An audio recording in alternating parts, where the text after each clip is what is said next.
내 문을 여소서. 이것을 주목하소서. 주를 향한 노래가 끊이지 않으니 다리를 열고소서. 이곳에 임재하소서. 주님을 기다립니다. 기도의 향기가 하늘에 닿으니 주여 임재하여 주소서. 이곳에 오셔서 이곳에 앉으소서. 이곳에서 드리는 예배를 받으소서. 주님의 이름만이 오직 주의 이름만 이곳에 있습니다. 이곳에 오셔서 이곳에 앉으소서. 이곳에서 드리는 예배를 받으소서. 주님의 이름만이 오직 주의 이름만 이곳에 있습니다. 내가 산을 향하여 눈을 들리라.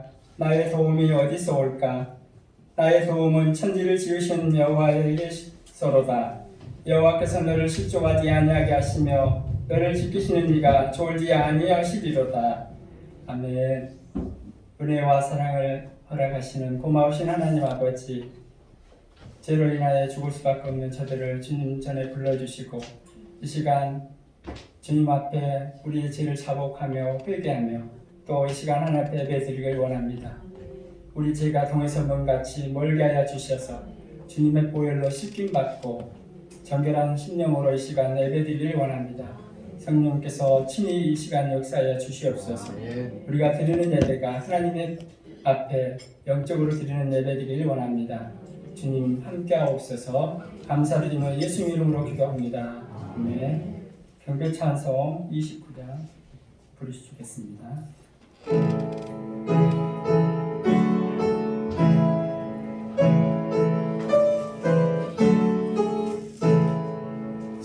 성도여 다 함께 할렐루야 아멘. 주 찬양하여라 할렐루야 아멘. 주 보좌 앞에서 택하신 은혜를 다 찬송하여라 할렐루야 아멘. 만문을 열어라 할렐루야 아멘. 온 하늘 울려라 할렐루야 아멘. 인도자 되시며 친구가 되신 주 그 사랑 보였다 할렐루야 아멘. 주 찬양하여라 할렐루야 아멘. 찬양은 끝없다 할렐루야 아멘. 거룩한 집에서 주 음성 드리며 늘 찬송 부르자 할렐루야 아멘. 다 같이 사도신경 하겠습니다. 나는 전능하신 아버지 하나님 천지의 창조주를 믿습니다. 나는 그의 유일하신 아들 우리 주 예수 그리스도를 믿습니다. 그는 성령으로 잉태되어 동정녀 마리아에서 나시고 본디오 빌라도에게 고난을 받아 십자가에 못 박혀 죽으시고 장사된 지 사흘 만에 죽은 자 가운데서 다시 살아나셨으며 하늘에 오르시어 전능하신 아버지 하나님 우편에 앉아 계시다가 거기로부터 살아있는 자와 죽은 자를 심판하러 오십니다. 나는 성령을 믿으며 거룩한 공교회와 성도의 교제와 죄를 용서받는 것과 몸의 부활과 영생을 믿습니다. 아멘. 성시교도 20번째 시편 33편입니다.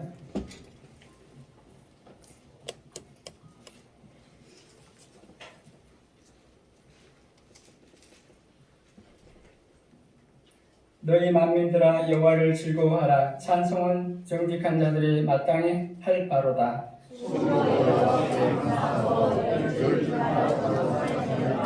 새 노래로 그를 노래하며 즐거운 소리로 아름답게 연주할지어다. 너의 말씀은 정직하며 그 가르치는 길은 다 진실하소이다. 그는 공의와 정의를 사랑하시며 세상에는 여호와의 인자하심이 충만하도다. 여호와의 말씀으로 하늘이 지옥이 되었으며 그 말씀을 내게 이끌어 이루었도다.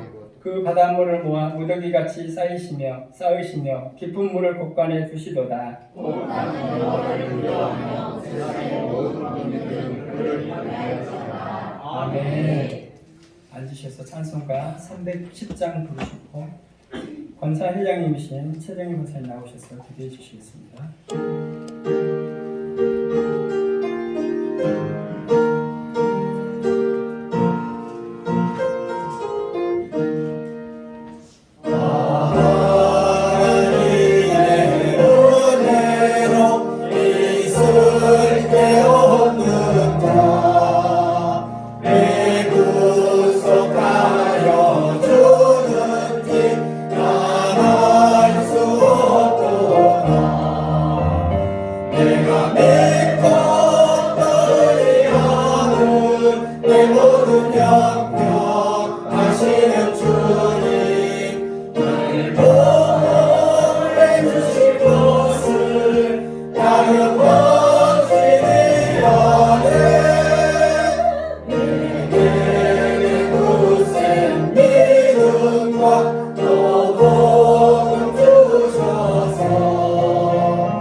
참 좋으신 하나님 아버지, 오늘도 좋은 하루 주시고 기도할 수 있는 은혜 주심을 감사드립니다.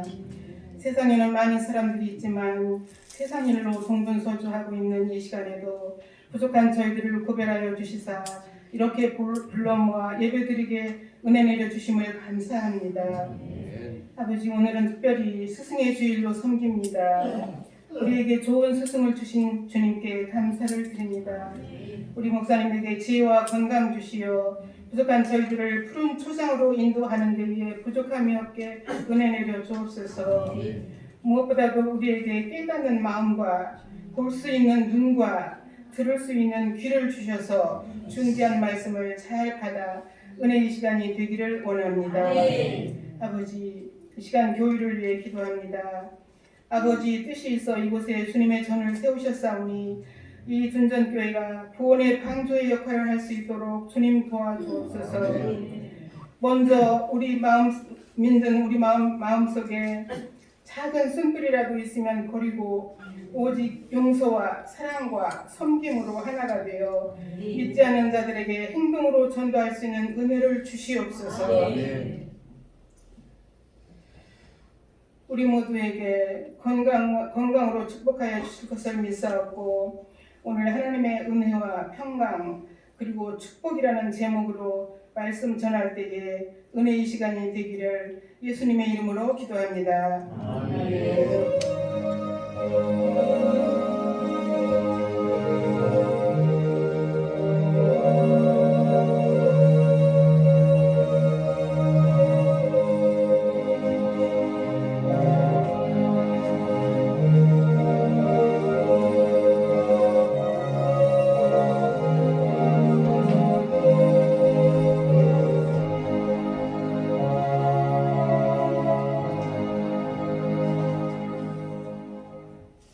성경 봉독 암전회장이신 김승현 하실사 나오셔서 에베소 1장 1절부터 3절 말씀을 봉독드리겠습니다.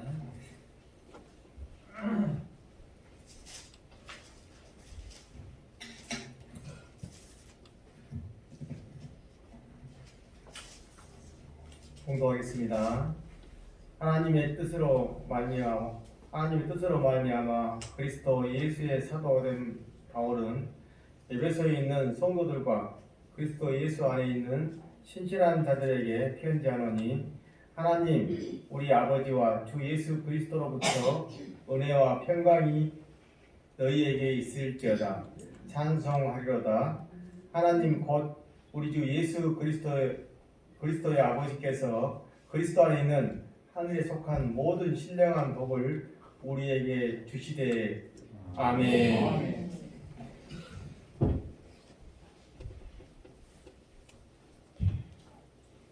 이 시간 찬양 있겠습니다. 김영숙 양림미 집사님 나오시겠습니다.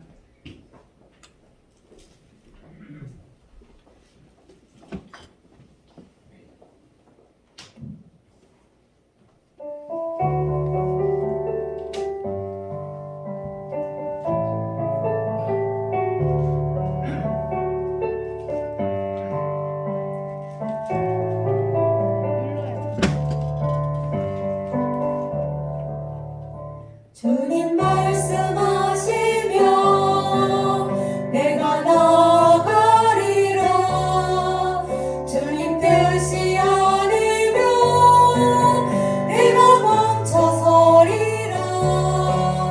나의 각오서는 곧 주님 뜻에 있으리. 오 주님 나를 이끄소서.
말씀드리겠습니다.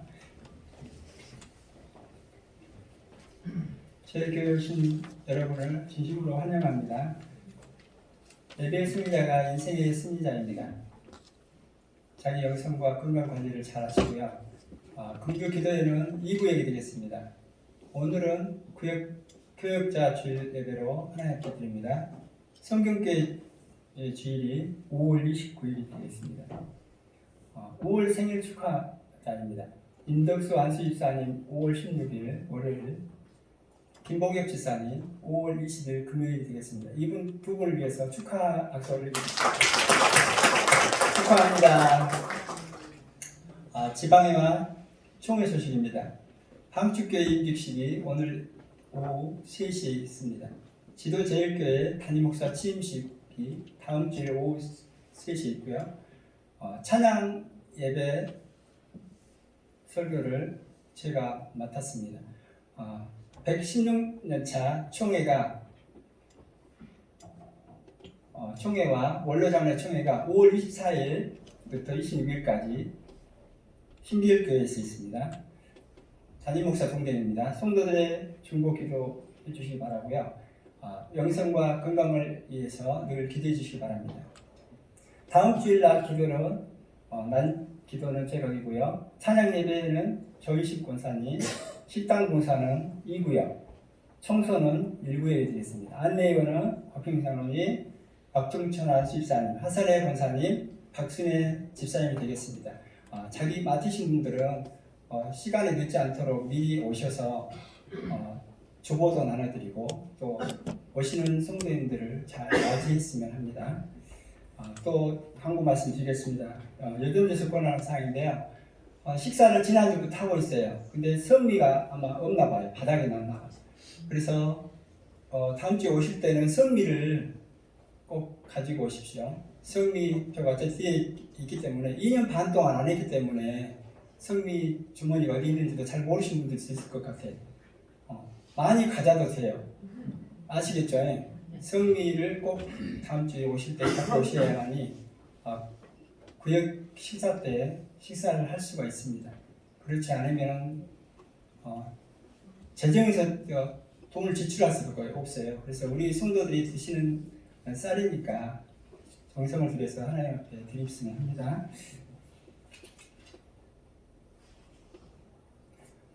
5월 암송을 다 같이 볼까요? 앞에 있는 화면을 봐주시기 바랍니다. 다 같이.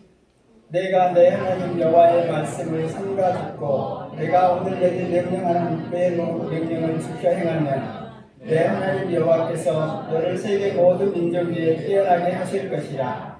내가 내 하나님 여호와의 말씀을 청종하며 이 모든 복이 내게 임하며 내게 이르리니 성읍에서도 복을 받고 들에서도 복을 받을 것이며 내 몸의 자녀와 내 토지의 소산과 내 짐승의 새끼와 소와 양의 새끼가 복을 받을 것이며 내 공주리와 떡반죽 그릇이 복을 받을 것이며 내가 들어와도 복을 받고 나가도 복을 받을 것이니라. 신명기 28장 1절부터 아멘.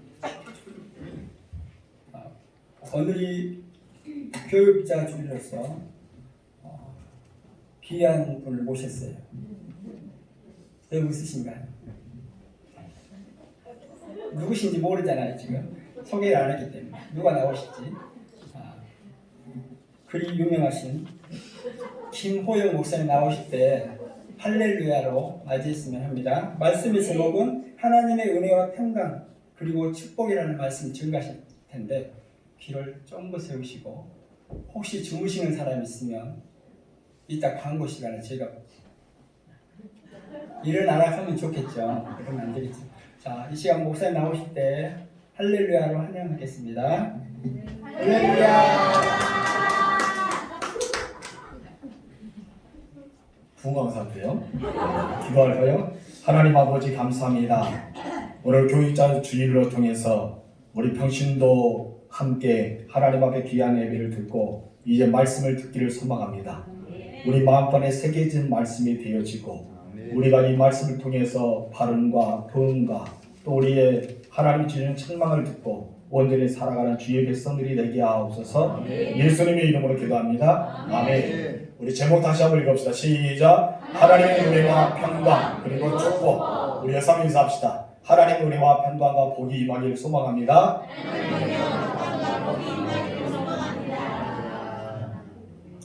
어떻게 한 사람만 인사하십니까? 뒤에는 사람이 아닌가 봐요. 다시 한번 시작. 여러분이 인사해서 제가 물을 2번을 먹을 수 있고요. 한 번만 인사하면 한 번밖에 안 되잖아요. 여러분 모두에게 하나님의 은혜, 하나님의 평강, 하나님의 복이 임하기를 주므로 축복합니다. 오늘은 에베소에 대해서 함께 나누기를 소망합니다. 에베소는 사도 바울이 에베소 교회를 향해서 쓰는 서신 중에 하나입니다. 이 서신은 로마의 감옥에서 있을 때 사도 바울이 유배 가운데 이를 썼던 것을 우리가 보게 됩니다.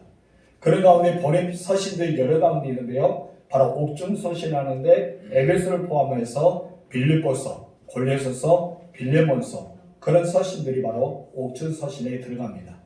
우리가 잘 아는 마틴 루터는 이 에베소서에 대해서 이렇게 이야기하고 있습니다. 함께 읽읍시다. 시작. 로마서가 복음 중에 가장 순수하게 표현하는 책이라고 한다면 에베소서는 바울의 신학의 꽃이고 멸류관이라고 할 수 있는 책입니다. 그만큼 바울 신학에서 가장 꽃이고 멸류관 할 수 있는 책이 바로 무슨 책이라고요? 에베소서. 얘를 많이 낳은 책이 에베소서입니다. 자꾸 에베소서 얘를 배라는 거예요. 아직도 모르는 분이 있는데 참 저렇게 감각이 좀 둔하신 분도 있습니다. 에베소서가 그런 꽃이라는 거예요. 애를 가져서가 아니라 진짜 하나님 주시는 은혜가 있기 때문입니다. 우리가 아는 바와 같이 바울은 신학 27권 중에서 13권이라는 책을 쓰였습니다. 어떤 굉장히 많은 서신을 바울이 썼어요. 대부분은 예수 그리스도에 받은 복음의 계시의 형태로 편지의 내용을 써갔습니다. 사도 바울은 이 편지의 내용에서 그 교회들의 문제가 있을 때 어떻게 하면 문제를 해결할 수 있는가에 대해서 고민하고 책망하고 때로는 바르게 이끌기 위해서 서신을 썼던 목적으로 쓰여졌던 것을 보게 됩니다. 그 중에서 우리가 잘 아는 고린도전서와 후서들은 교회 내부에 뇌파가 생겼습니다. 이 분쟁 때문에 사도 바울이 이 분쟁을 해결하기 위해서 고린도전서와 고린도후서를 써 보냈던 것을 우리가 보게 되고요. 갈라디아서는 복음을 잘 믿고 있는 사람들이 변질되었어요.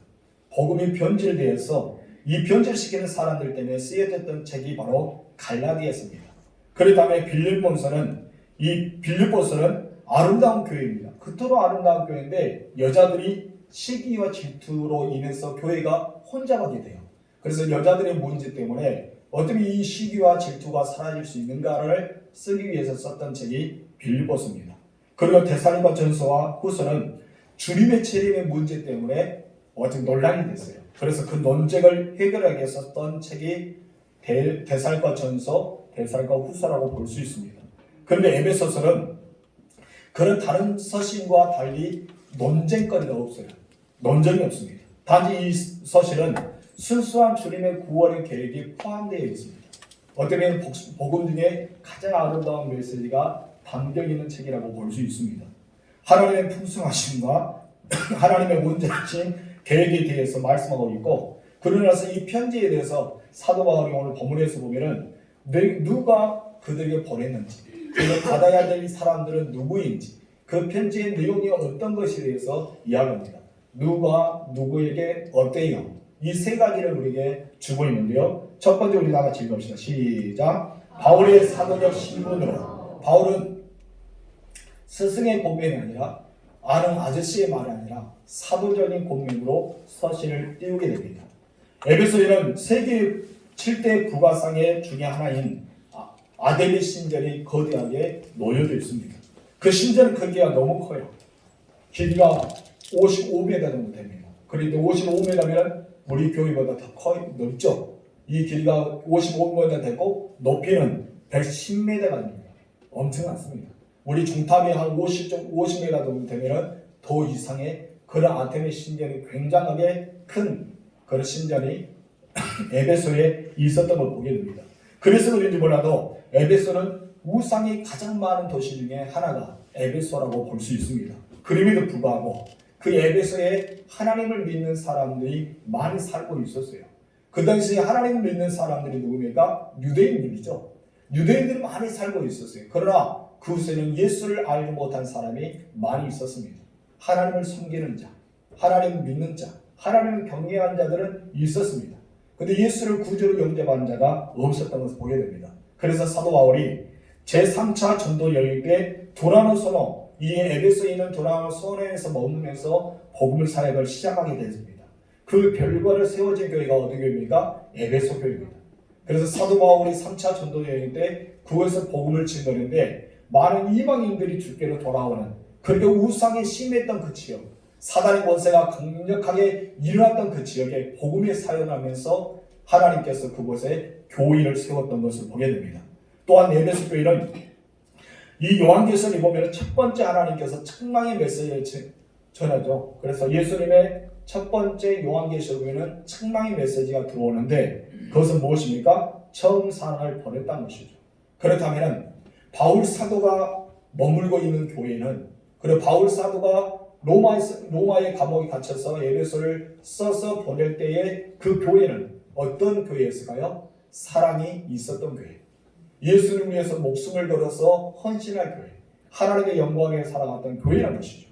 그런데 이 바울 사도와 수많은 선지자, 이렇게 예수를 잘 믿는 사람들이 순교를 당하자 정죄 사랑이 식어버리고, 열심히 있는 것 같아도 열심히 없고 사랑이 있는 것 같아도 사랑이 없는 교회가 되고 말았습니다. 저희 교회는 사랑이 있는 교회, 다시 말해 예수님에 대한 사랑이 머무는 교회가 되기를 소망합니다. 우리 본문의 1절 말씀 읽어봅시다. 시작. 하나님의 뜻으로 말미암아 그리스도 예수의 사도된 바울은, 여기서 사도 바울은 첫 번째 서도, 이 서신의 서도에 대해서 자신은 누구인지를 밝힙니다. 나는 바울이라고 하지 않고 어떻게 말합니까? 사도된 바울, 이렇게 예수의 사도된 바울은 이렇게 서신을 띄우고 있습니다. 그런데 사도 바울은 예수님의 12제자에 포함된 사람일까요? 아니죠. 예수님의 12명에 포함된 사람도 아닙니다. 어디가 오순절 성령의 강림이 일어났던 그 시대에 12명의 사도 안에 포함되는 사람도 아니었습니다. 그렇다면 이 사도 바울은 사도란 이 호칭을 사용할 수 있을까요? 사용할 수가 없었습니다. 그렇기 때문에 이 사도권을 가지고 논쟁이 일어나게 되는데, 계속 바울을 따라갔던 유대인들이 사도 바울이 사도가 아니라고 계속 논쟁을 일으키는 일이 있었습니다. 그래서 그런지 몰라도 이 바울은 자기가 서신을 보낼 때마다 나 사도다, 내가 사도다, 나는 사도다 라는 것을 많이 가르치고 있는 보게 됩니다. 사실상 예수님의 가르침을 받지 않았지만은 그가 예수를 믿는 자를 비판하고 옥에 갇히기 위해서 다메섹 도상으로 갑니다. 그러다가 그곳에서 누굴 만납니까? 예수를 만나게 됩니다. 직접 예수를 보게 돼요. 예수를 목격하고, 그리고 그가 3년 동안 있으면서 예수님에게 친히 계시를 받아서 예수님의 사도로 부르심을 받습니다. 그런데 그가 사도로 부르심을 받았는데 그가 보통 그냥 유대인의 사도가 아니라 이방인의 사도, 하나님께서 전하는 이방인의 사도로 부르심을 받게 됩니다. 그래서 사도 바울은 자신을 소개하면서 그리스도 예수의 사도된 바울은 내가 예수께서 나를 세웠다, 예수님 나를 세우신 바울이다라고 소개합니다. 여러분들 앞에 서 있는 목사도 그래요. 신학교도 공부하고 목사 안수도 받았지만은 예수님께 세우시는 사람 중에 하나입니다. 그런데 제가 2000년 전에 예수님과 함께 따라다니면서 예수님의 통해서 배움을 받았던 그런 사도가 아닙니다. 그러나 신학의 과정을 통해서 또 하나님 성부와 성자 성령의 이름으로 안수를 받고 기독교에 대한 성결교회 또 이렇게 목사로서 오늘은 이 둔전교회 담임 목사로 세움을 받았습니다. 그렇다면 저 또한 사도 바울처럼 예수의 목사가 된 호용은 그렇게 설명할 수가 있겠죠. 아무튼 사도 바울은 예수 그리스도의 사도된 바울이라고 소개합니다. 그러면서 자기가 사도로서 부름받는데 나는 어떤 사도냐 이거예요. 어떤 사도로 부르심을 받았느냐에 대해서 이야기하는데 이방인의 복음을 증거하기 위해서 사도로 부르심을 받았다라고 말합니다. 우리 사도행전 22장 21절 말씀 읽어봅시다. 시작. 나를 또 이르시되 떠나가라. 내가 너를 멀리 이방인으로 보내리라 하셨습니다. 사도 바울은 누구를 위해서 보냄을 받았다고요? 이방인의 사도의 부르심을 받았다고 볼 수가 있습니다. 그래서 예루살렘 교회 사도들도 처음에는 바울을 인정하지 않았습니다. 예수님 믿는다고 그를 인정하지 않았어요. 왜요? 많은 사람을 핍박하고 스데반을 죽이는데 옷을 지키고 다메섹 도상에서 수많은 예수를 믿는 자를 핍박하는데 앞장섰던 열심히가 됐던 그런 사람이기 때문에 처음에는 받아들이지 않습니다. 그러나 그가 사도가 되었던 것, 예수를 만나고 변화되었던 것을 그를 소개해 주는 사람이 있는데 누군지 아십니까? 신실한 바나바입니다.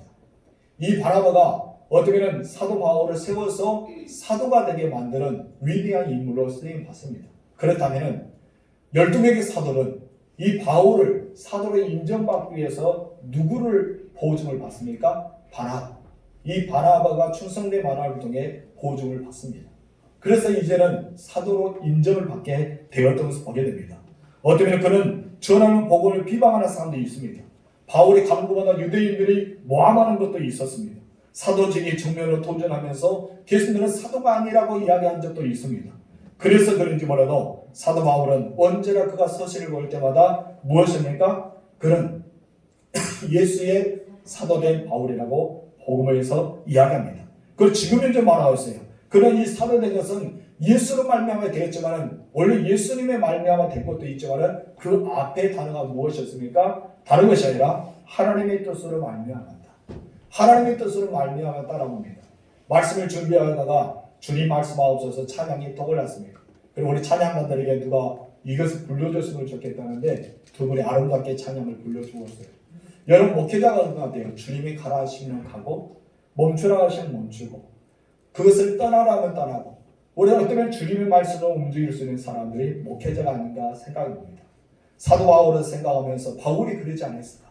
바울이 주님 가라 하시면 가고 하나님께서 멈추라면 멈춰서고 너 이것 하나님 이렇게 하고 그래서 주님 말씀하는 찬양이 바로 사도 바울의 모습과 오늘날 목회자의 모습이 아닌가라고 생각이 듭니다. 그렇습니다. 여러분의 모든 삶을 주님 말씀대로 움직이는 사람이 되실 주님으로 축복합니다. 그 사도의 권위를 가지고 사도 바울이 에베소에 있는 교회인들에게 편지를 보내는데요. 그럼 이 편지를 받을 만한 사람이 있다는 거예요. 아무에게 편지를 보낸 것이 아닙니다. 사도 바울은 무턱대고 그냥 에베소에 있는 교회에게 편지하노라 이렇게 편지를 보낸 것이 아니었어요. 그렇다면 누구에게 편지를 보냈을까요? 두 번째 다 같이 읽읍시다. 시작. 하나님 말씀을 받을 자들에게 하나님의 말씀을 받을 자들에게 편지를 보냈다는 것입니다. 우리 이어서 1절 중간 말씀 읽어봅시다. 시작.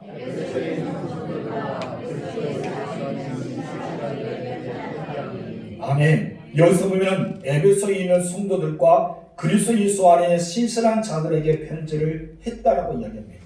성도와 신실한 자들 이 두 사람에게 편지를 보냈던 것을 보게 됩니다. 바울은 서신을 보냄으로써 서신을 받아야 될 상대에게 이렇게 수신자를 기록한 것을 보게 됩니다. 먼저 누구에게 보냈다 했어요? 성도. 에베소 성도에게 보냈다고 말이 나옵니다. 성도는 어떤 뜻이 있을까요? 읽어볼까 시작. 성도란 거룩한 무리라는 뜻으로 하나님의 백성으로 선별되어 구별된 사람들을 말합니다. 한마디로 성도들은 어떤 것입니까? 하나님의 부르심을 받았던 예수를 믿는 사람들이 모이는 공동체라고 합니다. 그래서 다음 넘겨주세요. 다 같이 시작. 성도라는 이름을 듣는 무리는 이미 믿음으로 구원을 받아 그리스도의 몸의 지체에 이른 사람들을 가리킨다고 할 수 있다. 그래서 성도라는 것은 아무나 부르친 것이 아니라 어떤 우리를 직분이 없는 사람을 성도님이라고 하는데 그 성도님이 원래 이름은 당신은 나와 하나입니다. 그냥 성도란 것이 아니라 우리는 하나의 신앙의 공동체입니다. 이것은 상징적인 겁니다. 거룩한 무리라는 거예요. 그냥 직분이 없는 자에게 아무나 성도가 된 것이 아닙니다. 우리 모두가 저도 마찬가지고 장로님도 마찬가지고 권사님과 안수님과 집사님 모두가 누구입니까? 성도입니다. 거룩한 무리들이라는 거예요. 당신은 우리 무리 안에 들어왔습니다. 어떤 무리 안에 들어온 거예요? 이미 예수 그리스도를 믿어서 구원받았기 때문에 당신들은 거룩한 무리 안에 들어온 성도입니다. 사도 바울이 서신을 보는데 아무나 보낸 것이 아니었습니다. 그럼 누구에게 보냅니까? 예수를 구주로 영접한 자에게 첫 번째 서신을 보냈다는 것을 보게 됩니다. 여러분, 하나님의 복음을 듣고 설교를 들을 수 있는 사람 누굽니까? 바로 하나님의 부르심을 받았던 사람들. 예수 믿어 구원받은 여러분들이 하나님 말씀을 들을 수가 있는 것입니다. 구약 시대에 보면 하나님께서 유대인과 이방인을 사이를 두었어요. 그런데 하나님 말씀을 듣는 자는 이방이 아니라 유대인이라고 치고 있습니다. 한마디로 이스라엘 백성이라고 여겼습니다. 그래서 이스라엘 백성들만이 하나님께서 거룩한 무리, 성도라고 정해 주시고 그들에게 말하는데 너희는 나의 성민이다.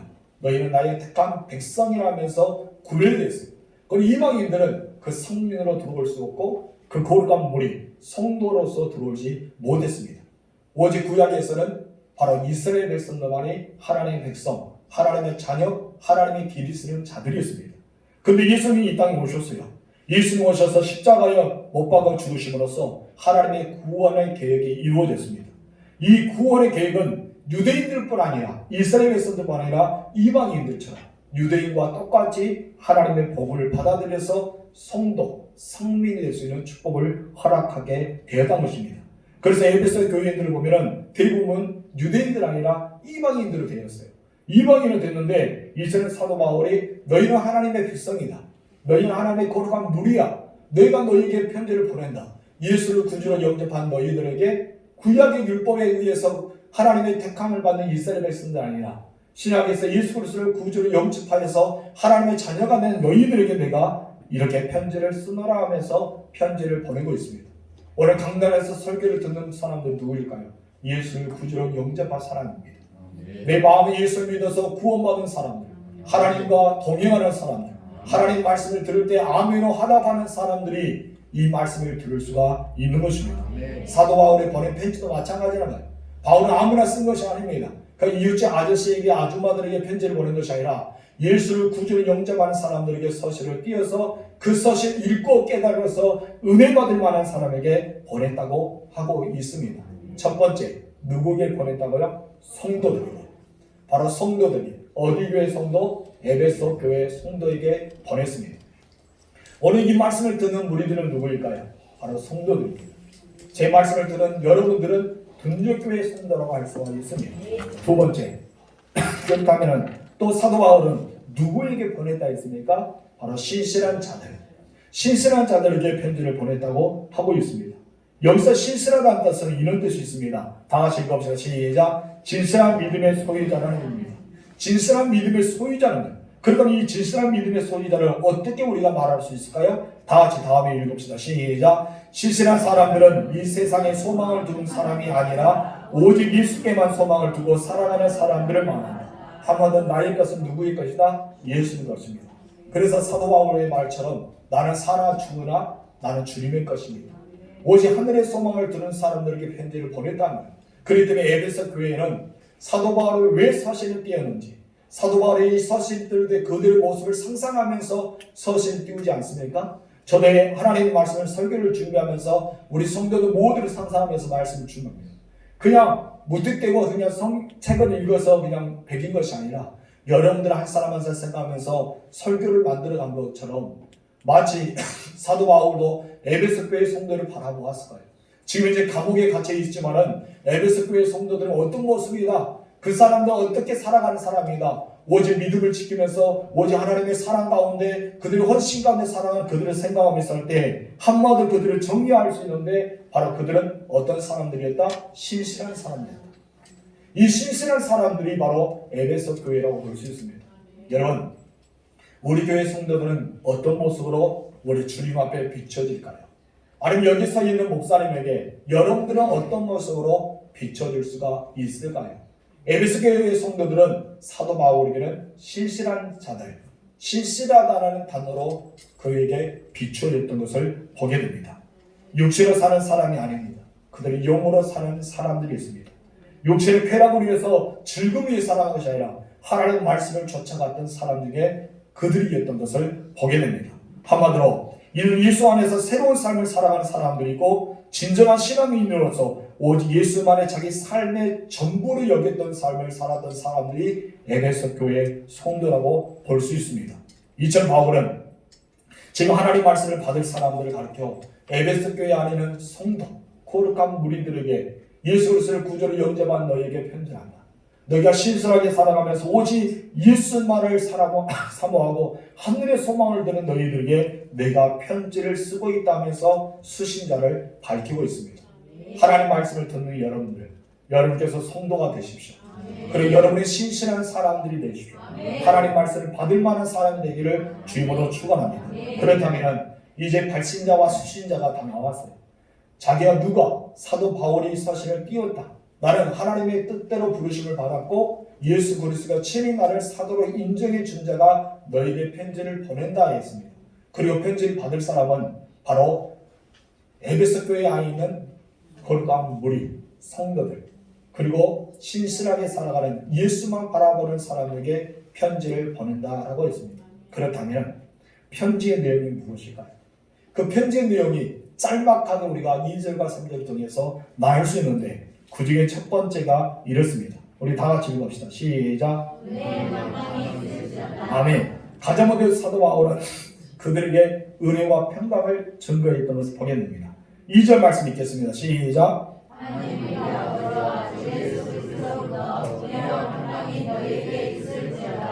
아멘. 여러분 바울의 에베소 교회 성도들과 그리스도 예수 안에 있는 신실한 자들을 향해서 은혜와 평강이 있기를 소망하는 마음을 담아서 기원하고 있습니다.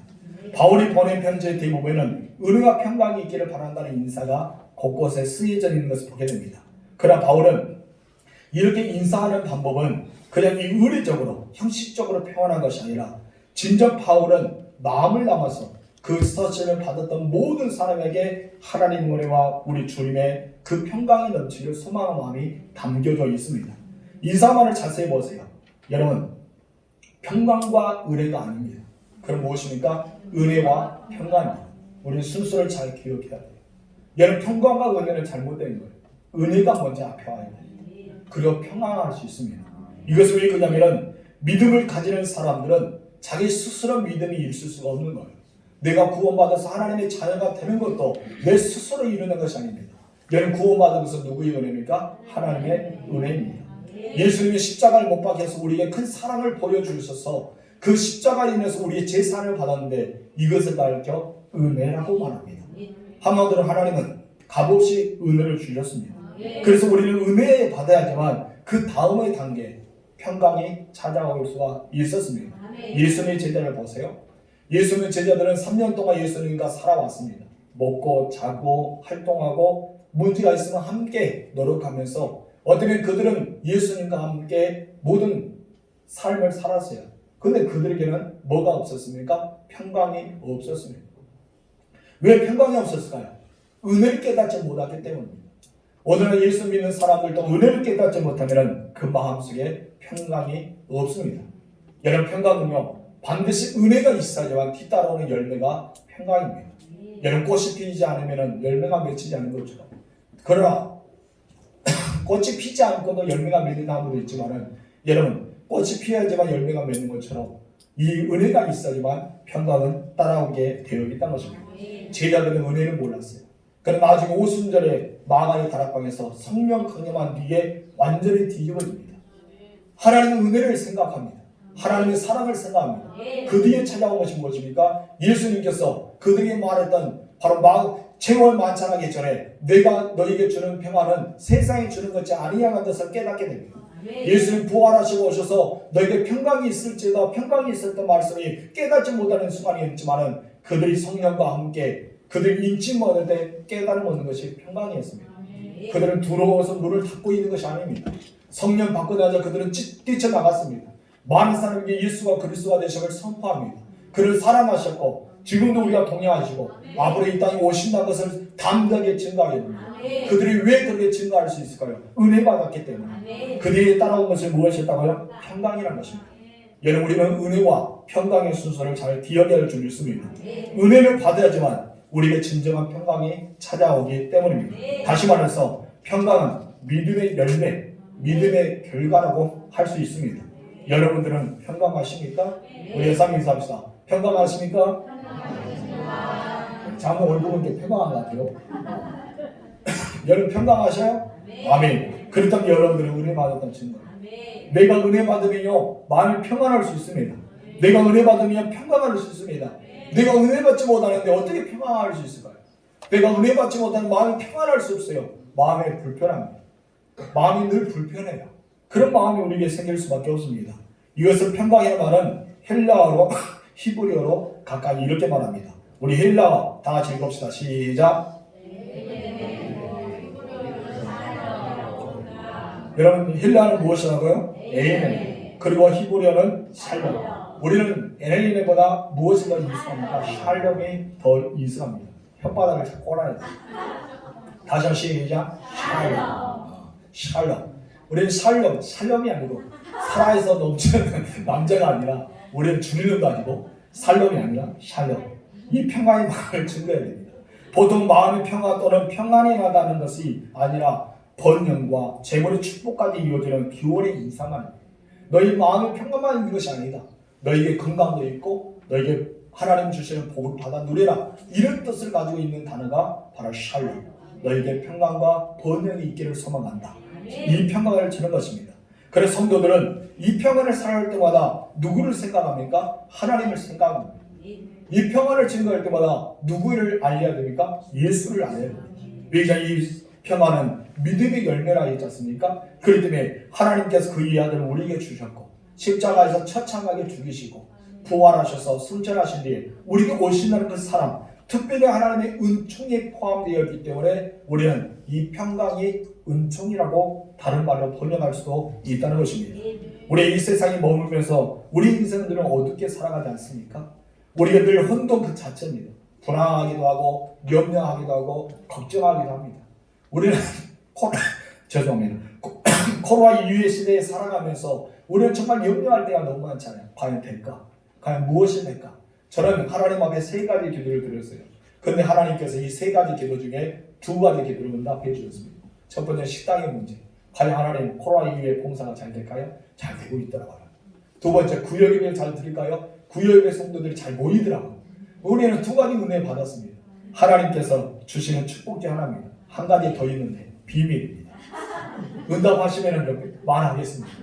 아무튼 우리에게 주시는 은혜는 너무나 놀라운 것입니다. 그때 저에게 찾아온 것은 어떤 마음입니까? 평강입니다. 제가 은혜를 받으니까 마음의 평강이 넘치는 것입니다.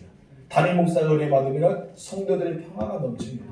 그래서 제가 근심과 걱정과 염려가 있으면 여러분은 그렇게 살아갈 수밖에 없습니다. 한 가지의 가정, 아버지가 인상을 쓰고 무뚝뚝하고 고민과 염려 가운데 가장 그렇게 나타나고 집안에 있다면 여러분 집에 들어올 때부터 분위기는 달라질 겁니다. 학교 갔다 들어오는 아이들이 다녀왔습니다. 눈치를 보겠죠. 아내도 집에 이제 가정에 딱 들어오더니 인상이 팬츠 모이면 그때부터 자녀들을 조용히 시켜주는 것이 뭐가 이상해. 그리고 온 집안에 어떻습니까? 분위기가 쎄합니다. 그러니까 여러분 가장이 퇴근에 집에 들어갑니다. 눌르라면서 그런 거예요. 여보 잘 있어 오늘 걸시겠지? 나는 너무 기분 좋아 하면서 자녀들 맞이할 때도 어떻습니까? 얘들아 학교 잘 다녀왔니? 하면서 웃으면서 하면 어떨까요? 가정의 분위기는 굉장히 높아질 것입니다. 마찬가지입니다. 교회도 마찬가지란 말이에요. 담임 목사와 우리 성도들이 서로 간에 한복이 넘치고 평화가 넘치면 서로 간에 웃을 것이 활짝 피겠죠. 그럼 누군가 모르게 인상을 쓰고 있고 불편한 심리가 있다면 주변의 사람들까지도 그런 영향을 받을 수밖에 없다는 것입니다. 그래서 우리가 받을 수 있는 것은 첫 번째 은혜를 받아야 돼요. 여러분들은 은혜를 받아야 됩니다. 내가 은혜를 받아야지만 내 안에서 평강이 넘쳐나기 때문입니다. 근데 우리 주님이 찾아오셨어요. 우리 주님이 내가 먼저 찾아간 것이 아니라 우리 주님이 찾아오시고 나를 만나주셨습니다. 나를 만나주시고 내 삶을 변화시킨 거예요. 내 삶을 변화시킨 것이 하나가 무엇입니까? 얼굴이 달라진 거예요. 그래서 은혜 받은 사람들은 얼굴에 빛이 난다 하잖아요. 우리는 그 은혜의 빛이 있어야 할 줄 믿습니다. 왜냐하면 예수 그리스도는 이 땅에 빛으로 오셨기 때문입니다. 빛으로 왔기 때문에 어둠은 물러갑니다. 내 안에 지금까지 염려와 근심과 걱정이 불안을 쳐도 진로의 문제, 진학의 문제, 내 사업의 문제, 직장의 문제, 수많은 문제에 어둠의 그늘에 있었는데 우리 주님께 은혜를 받고 나니까 내 마음에 평강이 넘치고 나니까 우리 모습이 점점 밝아지기 시작합니다. 이것은 첫 번째로 영혼이 밝아졌다는 거예요. 나의 영혼이 밝아지니까 내 마음이 밝아지고 내 마음이 밝아지니까 내 평온이 이 표정이 밝아지고 내 표정이 밝아지니까 주변이 밝아지기 시작한 것입니다. 그렇기 때문에 가장 중요한 것은 은혜입니다. 그 뒤에 따라오는 열매가 평강이라는 것입니다. 어떻게 이렇게 바꿀 수 있을까요? 우리 주님이 이미 우리에게 은혜와 평강을 주셨기 때문입니다. 우리 요한복음 봅시다. 14장 20절 시작. 하나님의 기선이 먼 하나님의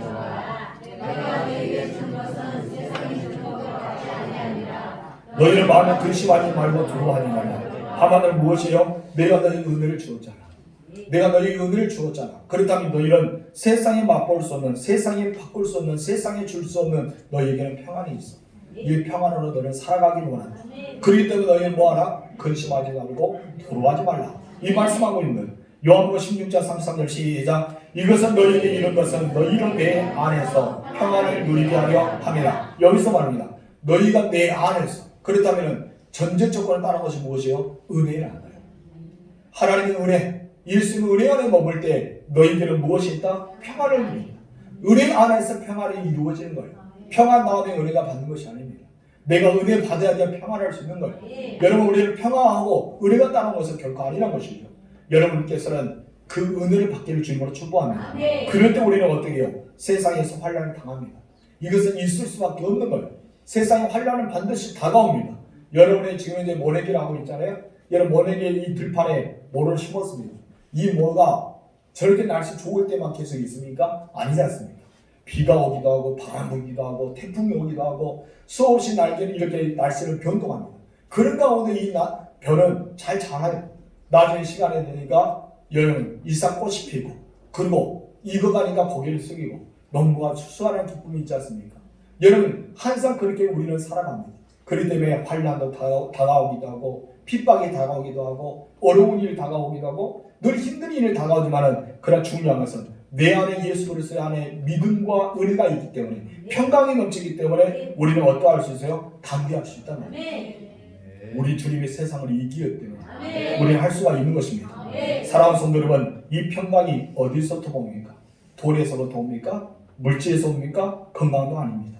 과학이나 철학도 아니는 것입니다. 바로 하늘에서 옵니다. 누가 줍니까? 하나님이 주시는 은혜입니다. 그래서 사도 바울은 에베소 교회 성도에게 편지를 쓰면서 하나님의 은혜, 예수 그리스도의 은혜, 그리고 너희에게 평강이 있기를 소망한다. 이 기원의 말씀을 증거합니다. 구원받은 우리들은 전적으로 하나님의 은혜 안에 살아가야 됩니다. 우리가 하나님의 은혜를 받았기 때문에, 하나님의 은혜를 구원받았기 때문에, 하나님의 은혜를 여기까지 우리는 도움을 얻었기 때문에 우리는 은혜 안에 살아가야 된다는 거예요. 그 뒤에 자연에게 따라온 것이 무엇이라고요? 바로 평강입니다. 예수 믿음과 동시에 따라온 것이 무엇입니까? 성령이죠. 우리 안에 성령이 거하십니다. 여러분, 믿고 성령을 받는 것이 아닙니다. 동시적인 거예요. 그렇기 때문에 우리가 보면은 성령 아니시므라 누구든 예수를 주라 할 수 없다라고 이야기해요. 그래도 성령을 받지 못한 사람은 예수는 구주를 영접할 수 없어요. 성령과 이 믿음은 동시에 옵니다. 그렇기 때문에 동시에 사건에 왜 그러냐면 성부, 성자, 성령은 삼일체 한 분이시기 때문입니다. 동시에 임하는 거예요. 그렇기 때문에 우리가 성령 받고 예수를 믿는가 동시에 하나님을 나의 아버지로 모시고 예수님 구주를 영접하고 성령의 인도를 받고 살아가지 않습니까? 그래서 우리는 한 번에 자동으로 임하는 그 은혜 안에 살아가고 있는 것입니다. 여러분, 은혜와 평강은요 하나님이 예수 그리스도를 통해서 우리에게 주시는 특별한 축복 중에 하나입니다. 우리 모두는 바울의 강구대로 하나님 아버지와 주 예수 그리스도로부터 오는 은혜와 평강이 늘 충만하실 주님으로 축원합니다. 그렇다면 우리에게 있어서 복을 받아야 되잖아요. 어떤 축복이 임할까요? 이 성경에서는 신령한 복이라고 이야기합니다. 신령한 복에 받을 수 있는 조건이 있는데 그 신령한 복을 받으려면 어떻게 해야 될까요? 하나님의 은혜와 평강이 임해야 되지만 또 하나가 있다는 것입니다. 우리 네 번째 다 같이 읽읍시다. 시작. 어떤 사람이 찬송을 부르는가? 하나님께서 우리 인간을 창조하십니다. 왜 여러분을 창조하셨을까요? 구원시키기 위해서도 있겠죠. 하나님의 백성을 삼기 위해서, 하나님의 자녀로 부르시기 위해서, 하나님의 택한 그릇으로 만들고 보배를 정비하게 쓰임받고 가장 아름다운 모습으로 우리를 비추기 위해서 창조할 수도 있습니다. 그래 이사야에서는 내가 너를 나를 위해 지었나니 나를 찬송하게 하려 함이라 라고 말합니다. 여러분, 내 찬송을 다른 우상에게 다른 재물에게 빼앗기지 않겠다고 말씀하셨습니다. 그리고 시편 150편 6절에서는 호흡이 있는 자마다 모두 하나님을 찬양하라고 고백하고 있습니다. 한마디로 하나님의 구원의 계획과 하나님의 풍성하신 은혜가 임하는데 그렇게 경험하신 사람들만이 할 수 있는 고백이 있는데 바로 무엇이에요? 찬송이라는 것입니다. 3절 나가시 읽겠습니다. 시작. 찬송하리이다.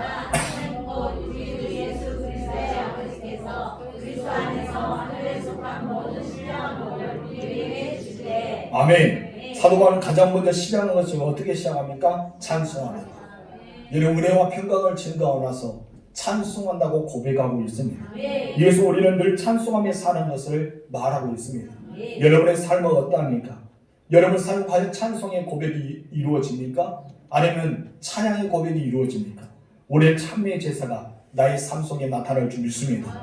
그렇다면 어떤 사람의 찬송과 찬양을 할 수 있을까요? 고운 목소리를 가진 사람만이 찬송을 부를 수 있을까요? 아니죠. 여러분, 음악을 전공하는 사람만이 찬양을 할 수 있을까요? 그것도 아닙니다. 결코 그렇지 않습니다.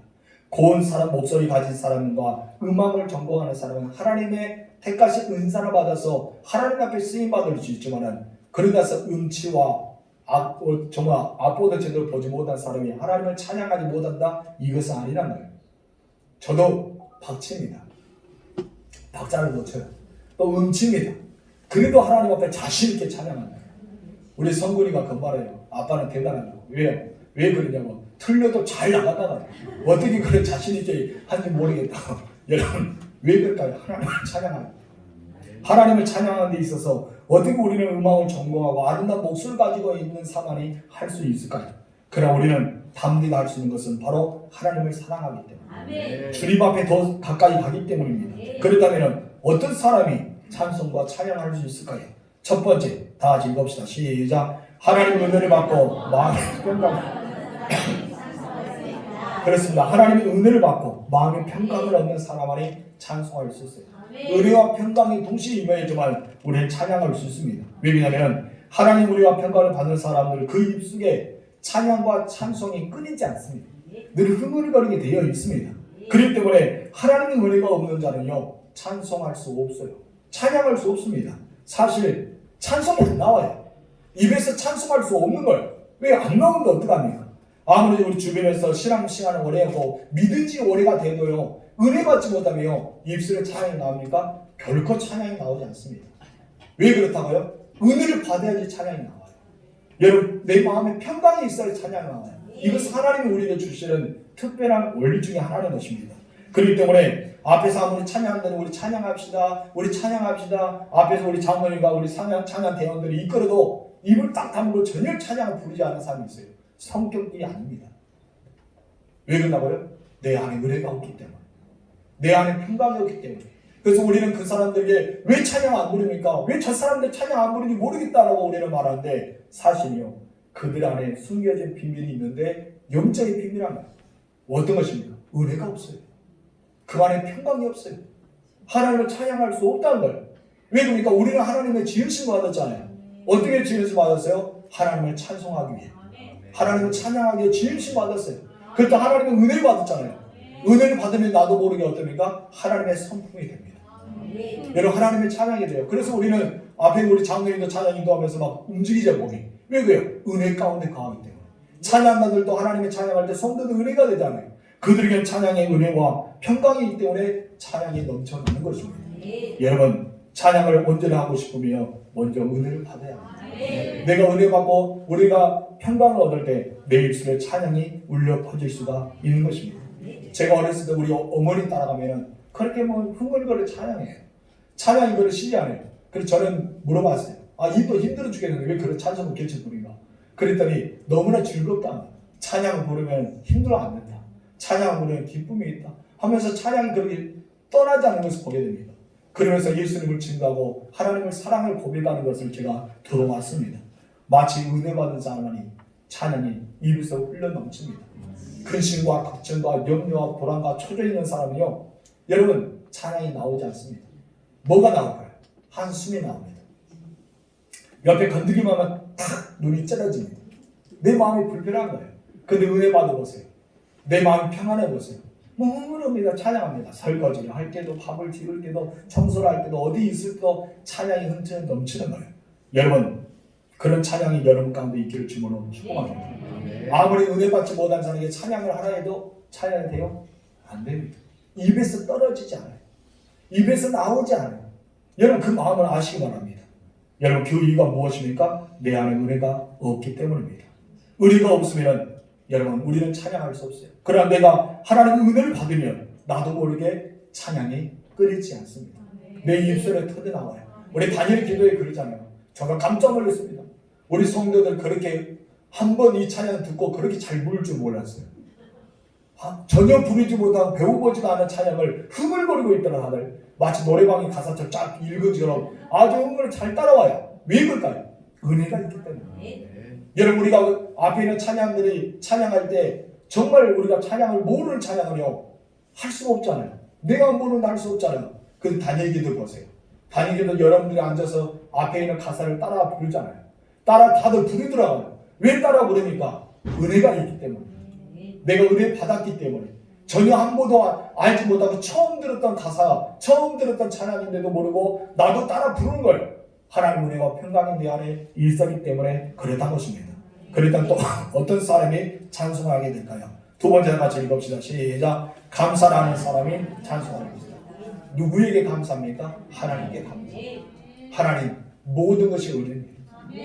모든 것이 감사합니다. 여기까지 이끌어주시면 감사합니다. 저는 늘 목회하면서 감사해요. 여러분 수많은 목회자들 많이 있는데 사역자가 없는 목회자들도 있잖아요. 그때 저는 얼마나 감사한지 모릅니다.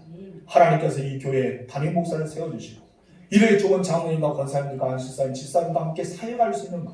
단지 우리는 시골이지만 시골 같지 않은 분위기로 우리는 이끌어가는 데에서 얼마나 감사합니까? 우리는 감사할 때 나도 모르게 찬양이 되는 거예요.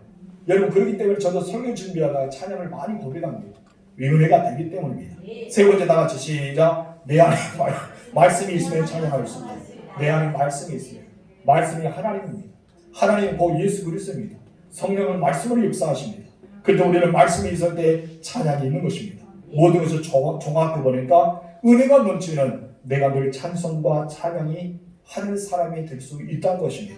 성도 여러분, 여러분 모든 삶 속에 은혜가 넘치는 주님으로 축원합니다. 이런 찬양이 있는 사람마다 하나님 주시는 복이 있어요. 찬송을 하나님 가장 기뻐하십니다. 하나님 가장 좋아하는 것이에요. 그런데 그 사람에게 그냥 가만히 있을까요? 아닙니다. 여러분 이뻐 보이는 자녀들에게 용돈 하나 더 주고 싶잖아요. 여러분 그 마음 어디서부터 옵니까? 너무나 사랑스럽기 때문에 하나님 그들에게 복을 주시는 거예요. 어떤 복을 주실까요? 신령한 복을 주십니다. 여러분 신령한 복을 받아 누리시길 바랍니다. 계속해서 바울은 3절에서 우리 주 예수 그리스도의 아버지라고 부르십니다. 그 아버지께서 여러분에게 은혜를 주시는 겁니다. 3절 3절 시작. 찬송하리다 하나님 보 우리 주 예수 그리스도의 아버지께서. 신명기 1장에 보면 구약시대에서는 오직 하나님을 하나님만이라고 섬깁니다. 여호와라고 섬깁니다. 그러나 신학시대에 와서 하나님은 그 크신 사랑을 우리에게 베풀어 주시고 모든 사람들에게 그 아들로 말미암아 호칭이 바뀌게 된 거예요.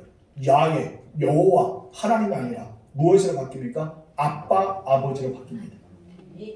여러분 하나님을 부를 때 어떻게 부르요? 야훼 하나님 부릅니까? 여호와 하나님 부릅니까? 그분 나의 하나님입니다 부릅니까? 우리는 대부분 아버지라고 부릅니다. 그분은 아버지라고 부릅니다. 호칭이 바뀌기 시작한 것입니다. 여러분 너무나 놀라운 축복 아닙니까? 어느 누구 하나님을 자기 신을 가리켜 아버지라고 할 수 있습니까? 여러분 절을 다니는 사람이 석가모니는 아버지라고 부르는 사람 봤습니까? 여러분 알라 신을 가리켜 알라 하면서 하나님을 부르는데 아버지라고 부르는 사람이 있어요? 여러분 어떤 신을 섬기는데 그 신을 가리켜 아빠, 아버지라고 부르는 신은 아무도 없습니다. 어떤 종교도 없는 거예요. 근데 우리는 하나님을 섬기는 자들에게 예수 그리스도 구원받은 자에게 아버지, 아빠라고 부를 수 있는 은혜를 주셨다는 것입니다. 이것이 어떤 의미입니까? 신령한 의미입니다. 여러분 신령한 은혜를 받았어요. 여러분 그 신령한 은혜 안에 살아가실 주님으로 축원합니다. 이것은 무엇이냐면 하나님과 인간관계의 새로운 언약, 새로운 관계가 형성되었던 것을 말하고 있습니다. 3절 중간 말씀 읽읍시다. 시작. 하늘에 속한 모든 신령한 복을 우리에게 주시되 하늘에 속한 모든 신령한 복이 무엇입니까? 신령한 복은 세상의 복이 아니는 하늘에 속한 것입니다. 하늘의 복은 내 안에 욕심과 정욕이 채워진 것이 아니고 하늘에 속한 복이기 때문에 영적인 복이라고 할 수 있습니다. 하늘에 속한 복을 두 가지로 볼 수 있는데 하나는 이렇습니다. 다 같이 읽읍시다. 시작. 하나는 예수님의 산산수훈의 마태복음 5장 45절의 말씀같이 선인이나 악인 모두에게 내리는 하늘의 복이 있다. 여러분 이것은 하나는 무엇인가? 모든 사람이 받는, 예수 믿는 사람이든 믿지 않은 사람들 받을 수 있는 모든 복을 말합니다. 그것이 무엇입니까? 바람은 모든 사람의 복입니다. 여러분 들이마시는 공기 예수 믿는 사람만 줍니까? 예수 믿지 않은 사람 절대 공기 안 줘. 그럼 다 죽어볼게요. 이거는 모든 사람이 공기를 줍니다. 태양 예수 믿는 사람한테 비춰줍니까? 아니면 모든 사람 비춰줍니까? 모든 비입니다. 태풍. 예수 믿는 사람한테 태풍 옵니까? 모든 사람입니다. 자연의 모든 현생, 하나님께서 이 산을 보고 자연을 보고 모든 것을 할 수 있는 그런 것을 하나님께서는 자연, 일반적인 복을 주셨습니다. 어떤 사람은 돈을 잘 버는 복을 주시고, 어떤 사람은 머리가 좋아서 똑똑해서 유능한 사람이 될 수 있고, 어떤 사람은 건강의 복도 있고, 자식을 잘 되는 복도 있고, 수많은 자연적 복이 있다는 것입니다. 그러나 이것들은 신령한 복이라고 할 수가 없습니다. 왜냐하면 저는 하나님이 모든 인간에게 골고루 주신 복이라고 할 수가 있는 것입니다. 그런 것은 여러분 낙담하지 마시기 바랍니다. 우리가 받을 수 있는 복이 있는데 어떤 복입니까? 시작. 하나님이 주시는 신령한 복. 어떤 복이라고요? 하나님이 주시는 신령한 복입니다. 이것은 예수 그리스도만, 예수 믿는 사람만 누릴 수 있는 복입니다. 예수 안에서만 받을 수 있는 복이 신령한 복이라는 것입니다. 오직 구원받은 성도들 그리스도 연합되어서 하나님을 아빠 아버지라 부르는 여러분들에게 주시는 복이라는 것입니다. 이것은 여러분이 기도할 때 응답됩니다. 여러분 가정에 놀라운 역사이랍니다. 병든 자가 치료됩니다. 하나님께서 되지 않은 것은 되어지게 만듭니다. 하나님께서 엄청난 복을 여러분에게 부어주시는 거예요. 그런데 하나님은 여러분이 하나님을 찬양하고 예수를 구주로 영접하고 하나님 앞에 더 나아가기 하기다면 그 복이 여러분에게 누릴 수 있게 준다는 것입니다. 성도 여러분, 하나님께 찬양하십시오. 감사의 고백하세요. 그래서 하나님께 주시는 신령한 복을 받아 누리는 하나님의 사람이 되기를 주님으로 축원합니다. 그래서 하나님의 은혜, 하나님의 평강, 신령한 복, 그것을 받아 누리는 여러분들 주님으로 축복합니다. 기도하겠습니다. 하나님 아버지 감사합니다.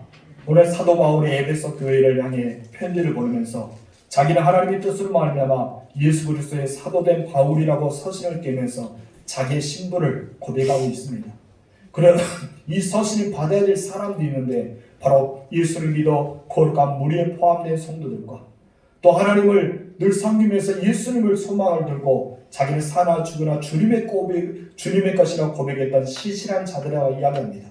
우리 모든 성도들이 그와 같이 거룩한 무리가 되어지고 하나님의 부르심을 받아 신선한 성도 되어 하나님의 말씀을 받아들이는 자가 되어지게 하시고 이 사람 주시는 하나님이 주시는 하늘의 복과 이 땅의 복을 받아들이는 은혜와 평강의 축복이 많은 우리 성도들에게 허락하옵소서. 교육자의 소중함을 기억하고 성도들의 소중함을 기억하고 서로 간에 사랑하고 서로 간에 결정하고 서로 간에 기도하며 아름답게 세워져 나가는 우리 둔전교회가 되게 허락하옵소서.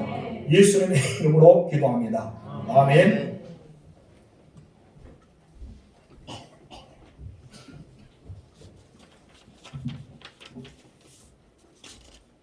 귀한 말씀으로 우리에게 증거해 주신 목사님께 다시 한번 감사드립니다. 봉헌 찬송 621장 부르시겠습니다.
시간 목사님 나오셔서 봉헌사 다 같이 하시겠습니다. 다 같이 일어나셔서 봉헌사.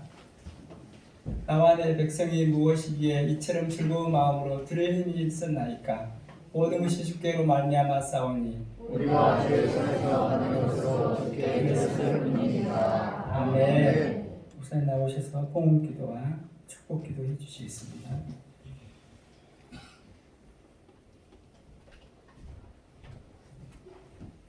하나님 아버지 감사합니다. 하나님 은혜가 우리에게 머물고 하나님의 복이 우리에게 임함으로써 하나님 앞에 귀한 예물을 드립니다. 하나님이 예물을 받으시고 하늘문을 활짝 열어주사 축복하여 주옵소서.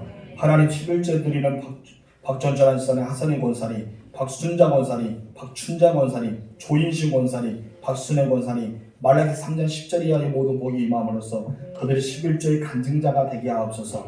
선교예물 드립니다. 박전철 안지사님, 하선희 권사님, 박현민 지사님, 김연신 권사님, 김승희 안지사님, 최진 권사님, 최정희 권사님, 조인신 권사님, 박순혜 지사님, 양경자 지사님, 박주자 지사님, 박영재 지사님, 하나님께서 받으시고 하나님 주라 그리하면 너에게 누르고 흔들어 넘치도록 안게 주겠다 약속의 말씀처럼 이들에게 선교사와 미자립교회 목회자에게 후원합니다. 하나님 그 선교사와 목회자가 후원하는 그것을 거저보지 마시고 하나님께서 주는 자가 되어서 가득 채움의 역사가 이루는 축복의 사람들이 되게 허락하여 주옵소서. 하나님 앞에 감사함을 드립니다. 박민희사님 범사에 감사를 드리다 했으니 감사함으로 그 문에 들어가서 풍성한 은혜가 임하게 하여 주옵소서. 과평장로의 정면수 권사님 주님 동의하심을 감사합니다. 중성이 오늘 이렇게 태국에 가서 세계 선수권의 대회를 열어간답니다. 하나님께서 안전하게 지켜달라 했으니 하나님 태국의 세계 선수권에서 우승하게 도와주시고 국가대표로서 우뚝 서고 또 우리 살아가는 준성이 성도가 하나님 많은 사람 중에 이름이 뛰어날 수 있도록 복을 내려 주시옵소서. 박전찬 권사님, 하선희 권사님 은혜에 감사합니다 고백하니 주님의 은혜가 늘 그 가정에 머물게 하여 주시고 김승희 권사님, 최진 권사님 범사에 감사합니다 고백하니 범사에 감사하니 그 가정에 넘치게 하옵소서. 박경윤사 김연수 권사님 감사합니다 고백하니 감사에 감사가 더하는 역사가 일어나게 도와주시고 이영규 지사님 박기정 지사님과 감사합니다 고백하니 감사에 감사가 더하는 역사가 일어나게 하옵소서. 하나님 박동현 우리 성도니 하나님 앞에 귀한 예물을 드립니다. 행복하게 해주시면 감사합니다 고백하오니 앞으로 동현이가 가는 길 주께서 하시오니 선하게 이끌어주시고 많은 사람이 뛰어나게 해주시고 머리가 되고 꼬리가 되지 않게 하여 주시며 세계 모든 사람 위에 뛰어나고 하나님께 주시는 복을 받아 누리는 신명기 28장 그런 말씀이 복이 임하는 우리 동현이가 될 수 있도록 역사하여 주시옵소서. 박윤자 집사님 하나님께 감사함을 드립니다. 감사의 감사가 더 풍성하게 하옵소서. 주님 사랑합니다 고백하면서 문명을 드립니다. 누가 드린지 알지오니 하나님께서 사랑의 고백을 받으시고 내가 너를 더 사랑한다 그 음성이 들려지게 허락하여 주시고 감사함을 드리는 주의 종들이 365일의 감사가 이어지게 하옵소서. 최정권사 1천 번째 드립니다. 이미 받으신 줄 믿습니다. 하나님의 시간에 따라 맞춰서 응답하심으로 간증의 진공이 되게 허락하여 주옵소서. 하나님 앞에 또한 구역금을 드립니다. 하나님 1구역, 2구역, 3구역, 4구역 하나님 앞에 귀한 헌금을 드리니 구역금을 받으시고 하나님께서 응답하여 주시사 저들에게 마음껏 부어주시고 저들에게 복을 더하는 역사가 일어나게 하옵소서. 2년 동안 드리지 못했던 구역 예배가 이제 제단을 쌓았습니다. 그 제단은 풍성한 은혜가 머물러서 각 가정마다 예배를 드릴 때마다 우환과 즐거워 떠나고 그리스도의 평강이 임하고 병이 치유되고 문제가 해결되고 기도가 응답되는 놀라운 축복이 임할 수 있도록 역사하여 주시옵소서. 하나님 아버지 또한 기도합니다. 정명수 권사님의 모든 성도들 주의 은혜를 받으시고 하나님께서 응답하여 주시사 저들의 봉헌 예물이 하나님께 주시는 향기로운 예물이 되고 차가운 넘치는 봉헌이 될 수 있도록 역사하여 주시옵소서. 그래서 하나님의 풍성한 복과 하나님 창대한 복과 하나님 주시는 그 창성의 복이 저들이 따라올 수는 주일헌금을 드리는 예물자가 될 수 있도록 역사하여 주시옵소서. 드리고 싶은 마음이 간절하나 물질이 없답니다. 하나님 물질을 부어주시사 들음의 축복을 경험하게 하옵소서. 하나님 드리고 싶은 마음도 있지만 믿음이 없어서 드리지 못합니다.